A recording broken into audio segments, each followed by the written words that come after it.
At 91 years old, Dame Judi Dench has spent a lifetime letting her work speak for itself. But now, in the twilight of an extraordinary career that has spanned over 7 decades, she has finally broken her silence. The rumors that have followed her like a shadow, the whispers about her relationship with fellow acting titan Maggie Smith, they have persisted for years. Tonight, we separate fact from fiction. For the first time, the legend herself is setting the record straight, and what she reveals will make you see both women in an entirely new light. The year was 1957. A young Judi Dench, barely 22 years old, walked into a dressing room at the Old Vic Theatre in London.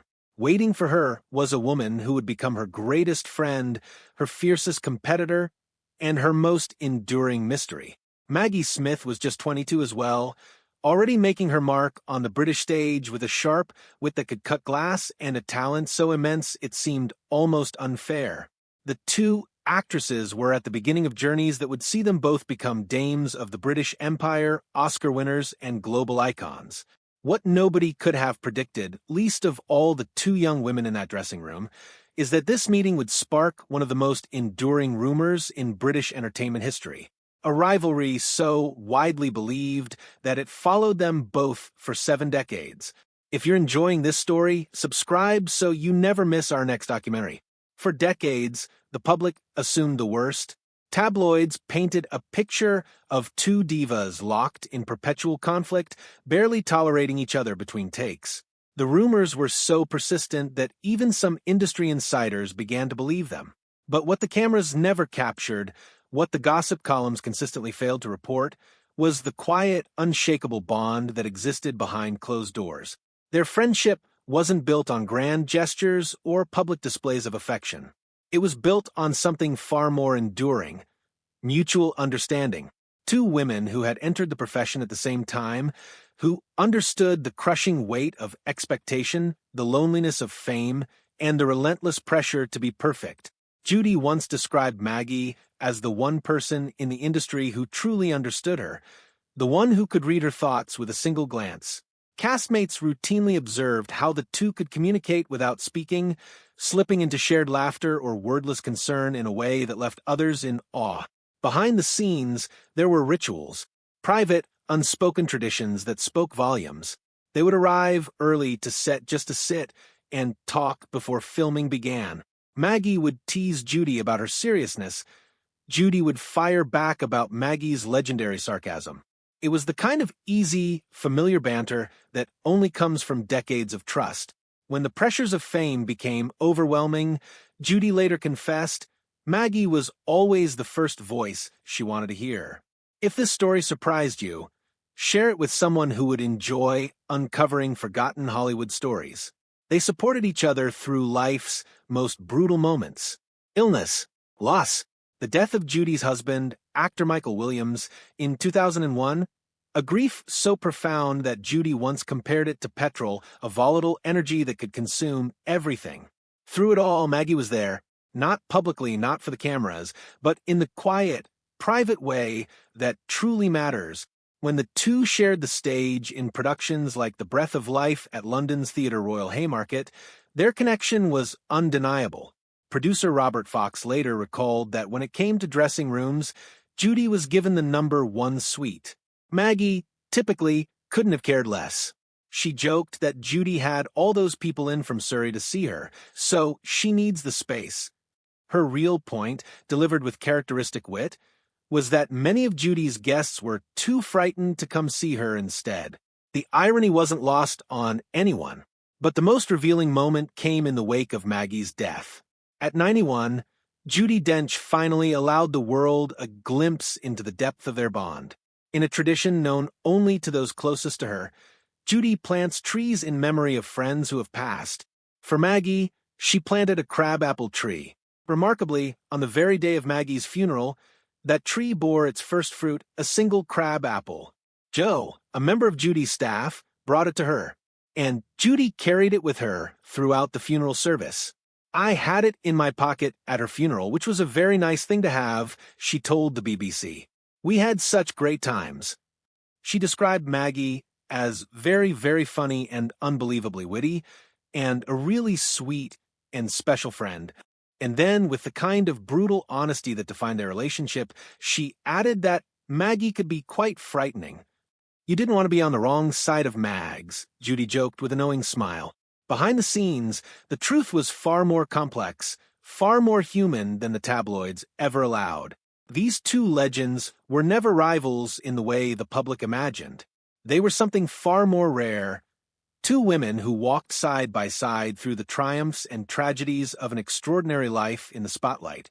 But if that's true, then how did the rumors of a bitter feud persist for so long? And what role did the press and the National Theater play in fueling the fire? What happened next surprised even those closest to them. If you truly want to understand why the rumors of a bitter feud between Judi Dench and Maggie Smith persisted for so long, you have to look at the crucible where it all began, the National Theater in the 1960s. This was the era that shaped their public personas, their professional reputations, and, unfortunately, the narrative that would follow them for decades. It was a place of extraordinary talent, towering egos, and a competitive fire that could forge lifelong friendships or bitter rivalries. For Maggie and Judi, it was the forge where their bond was tested, strengthened, and ultimately misunderstood by the outside world. The National Theater Company was formed at the Old Vic in 1962 under the legendary Sir Laurence Olivier. Maggie Smith was among the first to be invited. Recognition of the extraordinary talent Olivier had witnessed years earlier. He reportedly knew immediately that he'd met his match, that she was extraordinary.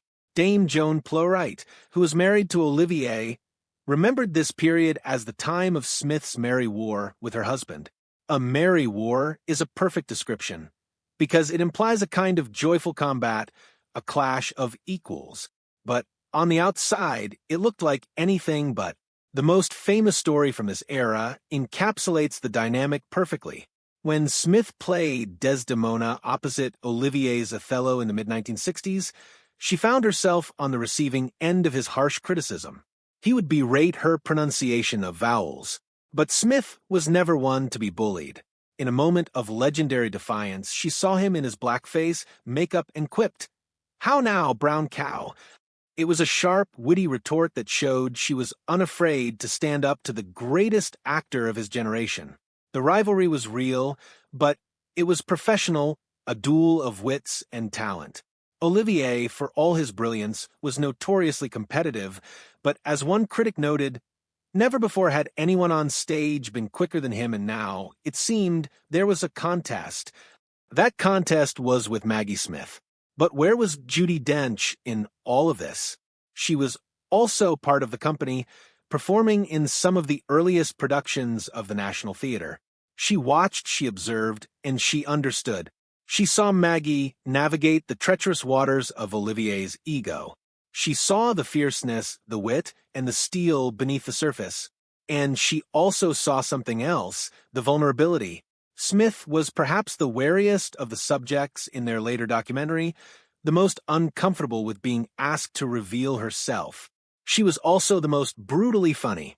Dench, by contrast, was more openly emotional, more willing to admit to self-doubt. As a later documentary showed, Dench compared fear to petrol, the driving force of her career. It's a confession that Smith would have understood instinctively. These two, so different in their outward demeanor, one openly vulnerable, the other fiercely guarded, had a bond that no one on the outside could fully comprehend. They were in the trenches together. They were both forces of nature in their own right.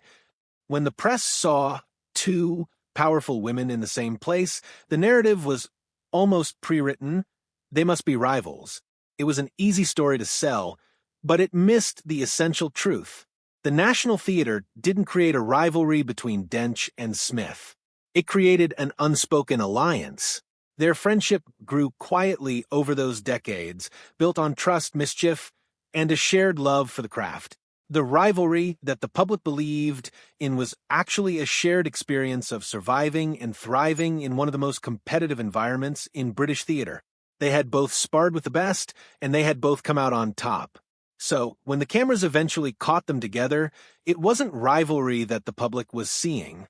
It was something far more complex, far more intimate, two veterans who had seen it all and were still standing. But the press couldn't see it that way. They saw the sharp wit, the sarcastic jabs, and they assumed the worst. The real story, the one that would remain hidden for decades, was the quiet, unwavering support they offered each other. And the next chapter of the story would prove just how deep that support truly went. What happened next would challenge everything the public thought they knew. The British press has a long and storied history of building up icons only to tear them down. But in the case of Judi Dench and Maggie Smith, the tabloids didn't need to manufacture conflict, they simply misread the evidence. Two powerful women, both at the top of their game, both fiercely intelligent and unafraid to speak their minds. It was a narrative too tempting to resist. The papers painted them as rivals locked in a bitter feud, trading barbs and competing for every role. And the truth?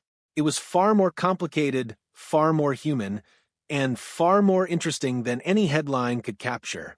The misunderstanding began, as most misunderstandings do, with a failure to read the room.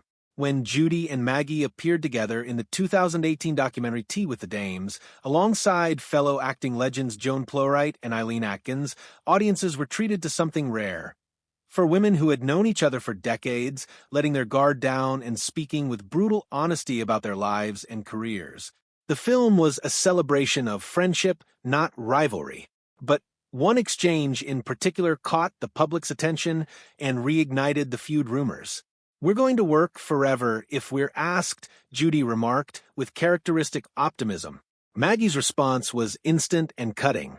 "But you're always asked first, if I may say so," she shot back, with a mischievous glint in her eye.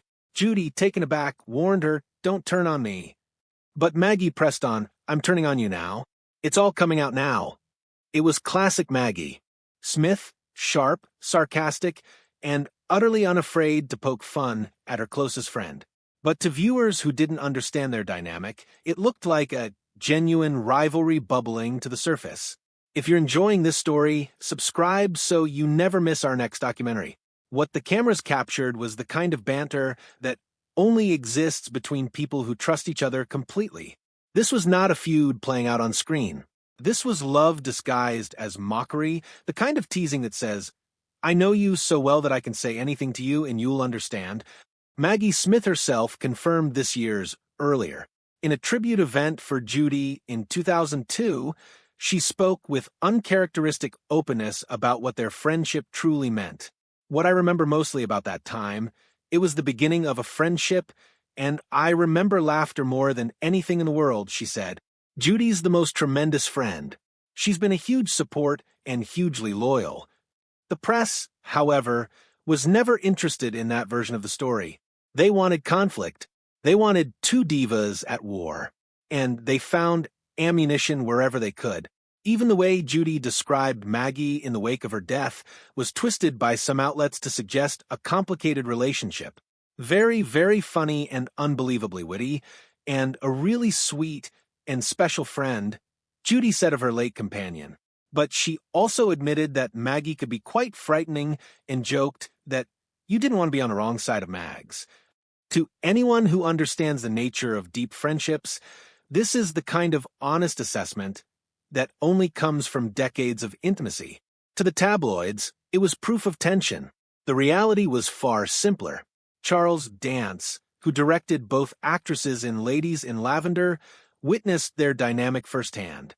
He recalled how Maggie agreed to the project after hearing Judi had signed on, joking that "I could have shot the telephone directory with those two." On set, they were playful and spontaneous. In one scene, they were running up the stairs together, with Judi trying to get there before Maggie. Maggie ad-libbed, "Stop pushing me, stop pushing me." It was all improvised, all fun, and all a testament to the ease they felt in each other's company. This was not rivalry, this was joy. Screenwriter O.L. Parker, who worked with them on The Best Exotic Marigold Hotel, wrote that every day we would all laugh and laugh. He described Maggie's two laughs, a dry cackle and a genuine head-back roar, and noted that to hear the latter was the greatest pleasure, to inspire it the biggest privilege. So, how did the myth of the rivalry persist for so long? Perhaps because it was easier to believe. Two extraordinary women. Both dames, both Oscar winners, both beloved by audiences around the world. Surely they must have been competing for the spotlight?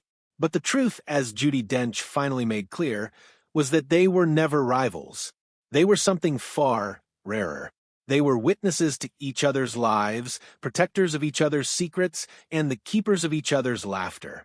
And the depth of that bond would become devastatingly clear in the final chapter of their extraordinary friendship. What happened after Maggie's death would reveal, once and for all, the truth that the tabloids had spent decades trying to bury. In September 2024, the world lost Dame Maggie Smith. She passed away peacefully in hospital at the age of 89, surrounded by family. But for Dame Judi Dench, the loss was not a headline, it was a personal earthquake. Just days later, she appeared at the Cheltenham Literature Festival. She began the event with her characteristic warmth and humor. But then interviewer Brendan O'Hea gently raised the subject that everyone was thinking about. He asked her about losing two close friends in the span of a month, Maggie Smith and Barbara Lee Hunt. And then he asked her about something she had said years earlier following the death of her husband, Michael Williams. She had compared grief to petrol. He asked her what she meant. The 91-year-old actress began to explain. I suppose the energy that's created by grief. She started, and then she stopped. She broke down in tears on stage. For a woman who had spent a lifetime mastering her emotions for the camera, this raw, unfiltered moment revealed the depth of what she had lost. It was the most honest answer she could have given. Not words, just the pain. Grief, she had once explained, is like petrol. You use it to fuel yourself through the pain. On that stage, the petrol had run out. But what Judi shared publicly in the months that followed was not just about grief, it was about love. In a BBC tribute program titled Maggie Smith at the BBC, she revealed a secret tradition that the public had never known. Judi plants individual trees in memory of friends who have passed away. She has a private forest in Surrey where trees stand for Alan Rickman, Helen McCrory, Diana Rigg, and her beloved husband Michael. For Maggie, she planted a crabapple tree. And then something remarkable happened. On the day of Maggie's funeral, Joe, a member of Judi's staff, walked in holding something in his hands. He had found a single crabapple on the sapling planted in Maggie's honor. Judi took it with her to the funeral. She kept it in her pocket throughout the service. It was, she said, a very nice thing to have. It was a quiet, poetic, devastatingly beautiful act of remembrance that summed up their entire friendship. It was never about grand public gestures. It was about the small, private moments that only they understood. If you enjoyed this documentary, like the video and subscribe for more true celebrity stories every week. So, what was the truth about the rumors? At 91, Judi Dench finally gave us the answer. Not in a dramatic confession, but in her own words, spoken with the warmth and honesty that defined her. She described Maggie as very, very funny and unbelievably witty, and a really sweet and special friend. She admitted that Maggie could be quite frightening and that you didn't want to be on the wrong side of Mags. But she also said that they had such great times. For 6 decades, they had shared laughter more than anything else in the world. Charles Dance, who directed them in Ladies in Lavender, remembered their magic on set. He recalled a scene where the two were running up the stairs together, and Judi was trying to get there first. Maggie ad-libbed, stop pushing me, entirely improvised. It was the kind of spontaneous joy that only exists between people who know each other completely. They weren't rivals. They were co-conspirators in a lifetime of laughter. The rumors of a feud were never the real story. The real story was a friendship that lasted longer than most marriages. Two women who met in a dressing room in 1957 and never stopped being there for each other. Judi didn't just plant a tree for Maggie, she planted a living tribute that bore fruit on the day of her funeral, as if the earth itself wanted to honor their bond. The tabloids spent decades trying to paint a picture of rivalry, but the truth was far more profound. Two icons side by side, proving that the greatest relationships are not built on competition, but on understanding, loyalty, and the quiet certainty that someone always has your back. And at 91, Judi Dench finally made that truth impossible to ignore.